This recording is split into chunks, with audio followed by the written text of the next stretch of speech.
They laughed when the black janitor corrected the CEO's Mandarin. They stopped laughing when the room fell silent. "You're about to sign a contract that violates international law," she said calmly, holding a coffee tray with one hand and their billion-dollar future with the other. And he knows it. That was the moment Naomi Brooks stopped being invisible. Just hours earlier, she was scrubbing fingerprints off executive tables, hiding an eviction notice in her pocket, and praying her mother would survive another night in the hospital. No one knew she spoke 3 languages. No one knew she was fixing their mistakes in secret. And no one imagined that the woman they mocked as the coffee girl was the only person who truly understood the deal that could destroy them all. What they didn't know was this: Naomi had nothing left to lose, and everything they feared was finally standing in front of them. And once she spoke, there was no going back. The first time Naomi Brooks understood what it meant to be invisible, she was standing 10 feet away from a table where men decided the future of a billion-dollar company, while she wiped fingerprints off their water glasses. It was 10:17 a.m. on the executive floor of Whitmore Global Systems, a glass and steel tower in downtown Seattle, Washington. Naomi pushed her cleaning cart slowly across the marble floor, head down, shoulders slightly rounded.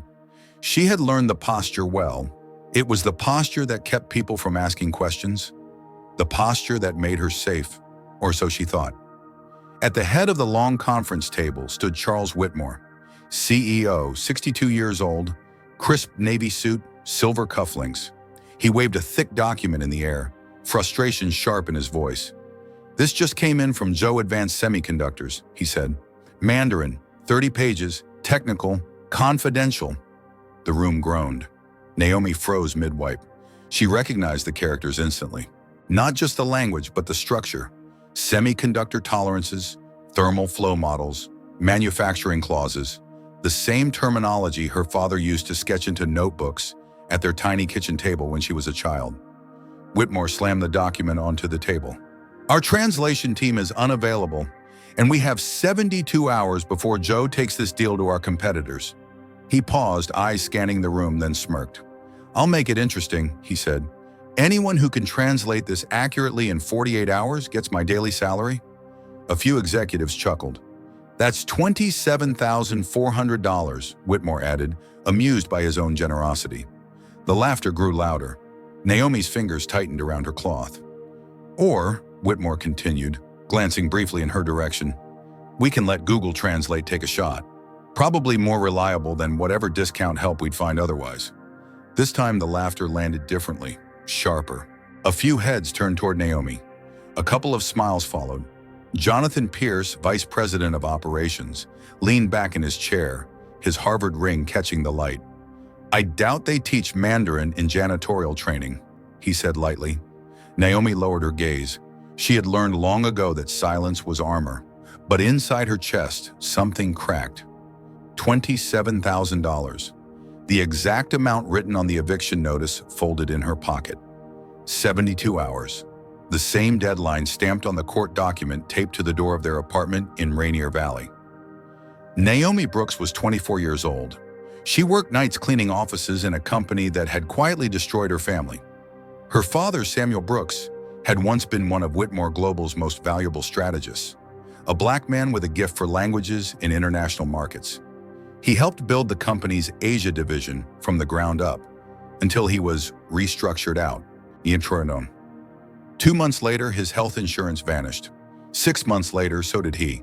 Stage 4 lung cancer didn't care about loyalty. Now all Naomi had left of him was debt, memory, and a smooth green Emerald Scholar pen. Cool to the touch, carved with characters meaning knowledge lights the way. She carried it everywhere. Even now it rested in the pocket of her cleaning uniform. Whitmore dismissed the meeting, and the executives gathered their laptops. Naomi rolled her cart away quietly, heart pounding. She wasn't always invisible. At 8 years old, she had shocked her teachers by switching between English and Mandarin without hesitation. At 12, she translated family conversations effortlessly. By 16, she could read technical documents most adults struggled to pronounce. But talent doesn't survive long without protection. When her mother, Evelyn Brooks, suffered a stroke, Naomi dropped out of high school to work. When medical bills piled up, dreams became luxuries. When landlords stopped waiting, invisibility becomes survival. By day, Naomi translated academic papers online under a pseudonym, never revealing her name, her face, or her race. By night, she cleaned the offices of people who talked freely around her, assuming she didn't understand a word. They were wrong. Naomi knew Whitmore had just bought a $14 million vacation home in Aspen while cutting retirement contributions for maintenance staff. She knew Jonathan Pierce had taken credit for a market expansion designed by Maya Reynolds, a junior analyst whose ideas were routinely ignored. She knew that 85% of Whitmore's janitorial and maintenance workforce were people of color, while executive leadership was overwhelmingly white. Knowledge surrounded her like oxygen. Power did not. That afternoon, Naomi stood alone in a supply closet, reading the eviction notice again. Monday morning, locks changed, no extensions. Her phone buzzed. A message from the hospital. Medication refill denied. Appeal unsuccessful. She pressed her forehead against the cold metal shelf. $27,000 could save her mother's care, could buy time, could keep a roof over their heads. But stepping forward meant exposure. And exposure for someone like her came with consequences. That night, Naomi made a decision. Not brave, not noble, but necessary. She wouldn't reveal herself. Not yet. Saturday evening, she returned to Whitmore Tower after hours. Same uniform, same cart, same invisibility. Security barely glanced at her. Inside the conference room, the whiteboard was filled with half-baked translations. Wrong terms, dangerous assumptions. Jonathan Pierce's handwriting dominated the space. Naomi winced. Using her father's pen, she corrected 3 critical sections. Precise, clean, undeniable. She signed only 2 words at the bottom. Night owl. By Monday morning, panic had replaced arrogance. "Who did this?" Whitmore demanded. Jonathan stared at the board, then calmly erased the signature. "I did," he said. "Been studying Mandarin privately." Whitmore clapped him on the shoulder. Naomi listened from the hallway as the man who mocked her accepted praise built on her work. The injustice burned, but eviction burned hotter. That night, Naomi uncovered something worse. Buried deep in the proposal was language that would allow Whitmore Global to lay off 300 manufacturing workers, families, communities, people who look like her. The clock ticked. Reveal herself and risk everything. Stay silent and become complicit. She didn't know yet which choice would destroy her faster, but she knew one thing. She was done being invisible, and this time, silence would cost more than speaking ever could. Some people say staying quiet is the safest option. Others believe silence is a form of surrender. If you were in Naomi's place, would you risk everything to be seen? Yes or no? Your answer says more than you think.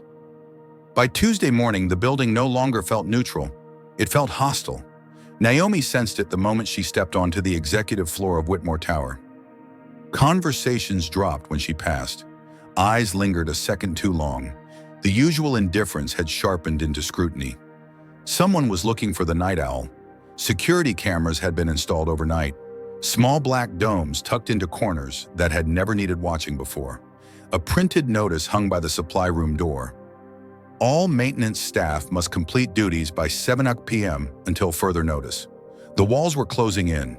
Naomi moved carefully, her cleaning cart rolling quietly across the marble.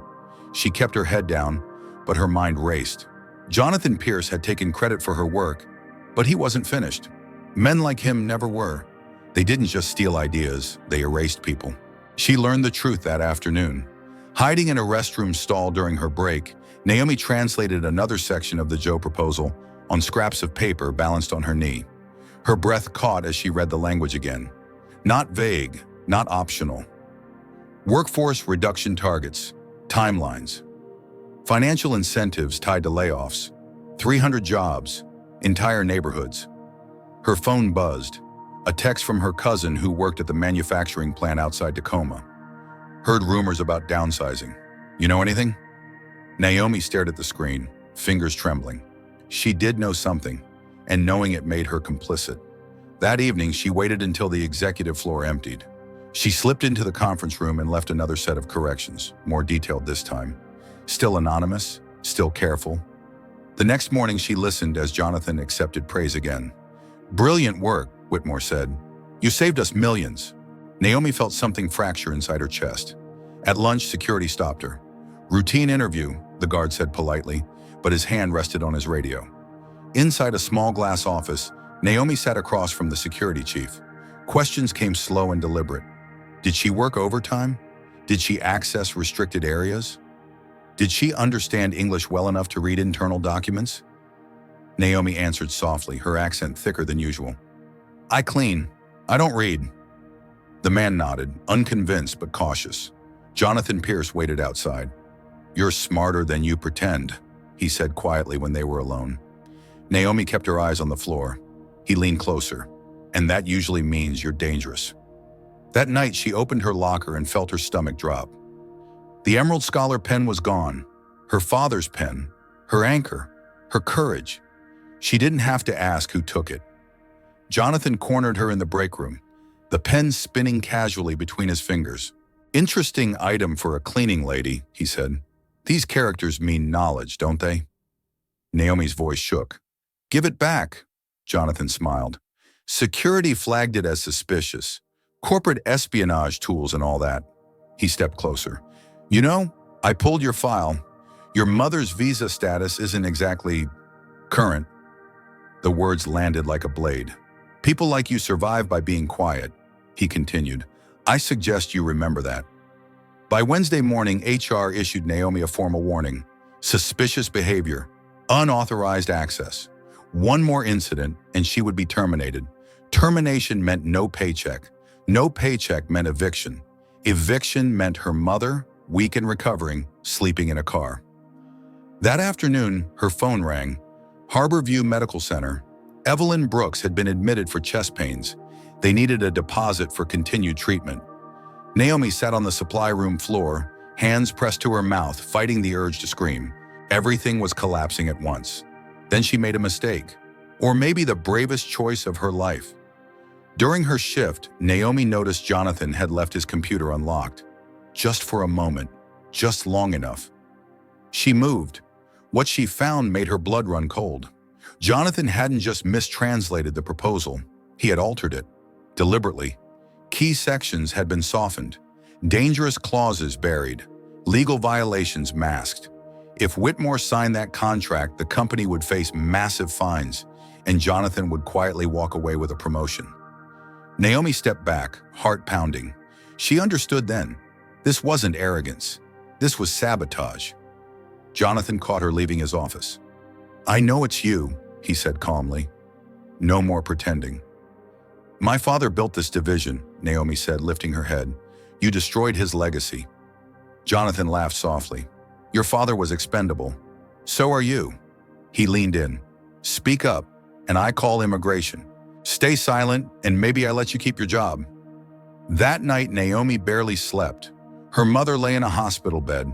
Her home was hours from being taken. Her work was being stolen. Her truth was being buried. And still, the world expected her to clean quietly and disappear. Thursday morning, the emergency board meeting began. Naomi poured coffee as Jonathan presented his final translation. His voice was smooth, confident, wrong. When he butchered a critical technical term, Naomi flinched. Whitmore noticed. What's wrong with the coffee, girl? He asked. The room laughed. Something inside Naomi snapped. She straightened slowly. It's pronounced Liudong Moxing, she said clearly. The room froze. Jonathan turned pale. Naomi met Whitmore's gaze, her voice steady now. You're about to sign a contract that violates 3 labor agreements and international trade law, and he knows it. Silence. I speak Mandarin, Naomi continued. I've been correcting these documents anonymously, and I have proof, Jonathan shouted. She's lying. Naomi pulled out her phone. Testimonials, credentials, screenshots. Whitmore's expression shifted from disbelief to calculation. You're telling me, he said slowly, that my janitor is my most qualified translator. Naomi swallowed. I've been qualified all along. You just never looked. Jonathan lunged forward. She stole documents. Security footage appeared on the screen. Coffee spilled, files deleted. Jonathan's face unmistakable. The room erupted. Get him out, Whitmore ordered. As Jonathan was escorted away, The video screen flickered on. Joe Advanced Semiconductors. Their CEO smiled directly at Naomi. "We were hoping you would speak," he said in Mandarin. Whitmore stared, stunned. Naomi translated calmly. "They tested us. The ambiguity was intentional. They wanted to see if integrity still existed here." Whitmore exhaled sharply. "The deadline is in 18 hours, he said. "Can you finish this?" Naomi nodded. "Yes." For the first time, she wasn't invisible. She was indispensable, and the cost of that visibility had only just begun. Naomi did not leave the building that night. While most of the executive floor emptied, she remained in a small glass conference room at the far end of Whitmore Tower. Outside, Seattle rain traced thin lines down the windows, blurring the city into streaks of gray and light.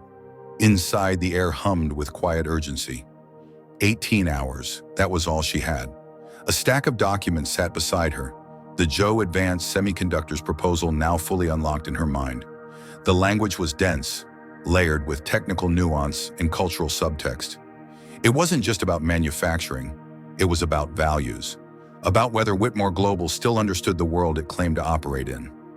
Naomi picked up the Emerald Scholar pen, feeling its familiar weight in her fingers. For years, it had been a reminder of loss. Tonight, it felt like a promise. She worked through the night, not the frantic, panicked work she had done in secret before, but something steadier, clearer. She annotated each section carefully, flagging risks, clarifying intent, correcting distortions Jonathan had buried. Where the contract hinted at layoffs, she explained the alternative interpretations. Where cultural misunderstandings could spark conflict, she bridged them with context no software could provide. At 2:17 a.m., her phone buzzed. A message from the hospital. Her mother was stable, resting. They would keep her overnight. Naomi closed her eyes for a moment, breathing through the tightness in her chest. For the first time in days, the panic loosened its grip. At 6:30 a.m., Charles Whitmore returned. He stood silently behind her as she typed, watching the screen fill with clarity he hadn't seen in years. He said nothing until she finished. "You know," he said finally, "people like you don't usually make it this far." Naomi didn't look up. "People like me built this place. We just weren't allowed to sit at the table." Whitmore didn't argue. At 8:58 a.m., Naomi walked into the boardroom and placed the completed translation in front of him. The video screen flickered on moments later. Joe Advanced Semiconductors' executive team appeared. Their CEO smiled again when he saw Naomi. "Ms. Brooks," he said in Mandarin, "your father would be proud." Naomi translated smoothly, her voice calm, assured. She explained the clarified terms, the corrected interpretations, the workforce protections Jonathan had tried to erase. She addressed their concerns openly, honestly. This time, no one laughed. The deal was approved, with conditions. Joe would proceed only if Naomi oversaw cultural and technical implementation. Only if Whitmore Global committed, in writing, to ethical labor practices. Whitmore hesitated for less than a second. "Agreed," he said. The call ended. The room exhaled. Security escorted Jonathan Pierce out of the building quietly. There were no speeches, no dramatics, just the heavy sound of consequences finally arriving. Whitmore turned to Naomi. He wrote a check and slid it across the table. $27,400, his daily salary. Then his assistant cleared her throat. "Mr. Whitmore, Joe has also issued a consultancy bonus. $50,000. Naomi stared at the number. Enough to pay the hospital, enough to stop the eviction, enough to breathe. "Use it," Whitmore said gruffly. "You earned it." Naomi didn't thank him. She didn't need to. 2 days later, Naomi stood in their apartment as movers carried boxes back inside. The eviction notice had been removed. Her mother sat on the couch, wrapped in a blanket, watching with tired but grateful eyes. "You don't have to clean anymore," Evelyn said softly. Naomi smiled. "I never did. I just survived." 6 months passed. Whitmore Tower looked different now, not because the building changed, but because Naomi no longer walked through it unnoticed. Her new office overlooked the city. On her desk sat a framed photo of her father in the Emerald Scholar pen, resting in a crystal holder. Naomi Brooks, Director of International Relations. Her first initiatives weren't flashy, they were structural, transparent promotion pathways, language recognition programs, an internal review of invisible talent, maintenance staff invited to training sessions, translators hired instead of ignored, people seen. The company's profits grew, so did its conscience. Whitmore never apologized, but he stopped interrupting. He started listening. In corporate language, that was progress. One afternoon, Naomi passed the janitorial staff in the hallway. They nodded at her, not with fear or distance, but with recognition. She stopped. "Don't make yourself smaller here," she said gently. "This building doesn't belong to one kind of person." Later that evening, Naomi stood by her mother's hospital window, watching the city lights come alive. "I was invisible," Naomi said quietly, "and they were comfortable with that." Evelyn squeezed her hand. Visibility always scares people who benefit from silence. Naomi thought of the pen, the language, the bridges her father spoke about. Some bridges are built quietly, others require courage to cross. Naomi had done both. And somewhere in Whitmore Tower, a different kind of future had begun. Not because prejudice disappeared overnight, but because one woman refused to stay in the shadows it created. Before we end this story, I want to ask you something. How did this story make you feel? Did it make you angry, hopeful, or reflective? Do you think Naomi made the right choice by speaking up, even when everything was at risk? If you enjoyed this story and believe it matters, please comment 101 below. Also, let us know where you're watching from. What country are you in right now? And if this story moved you, please share it with someone who needs to hear it. Sometimes one story is enough to change how we see each other.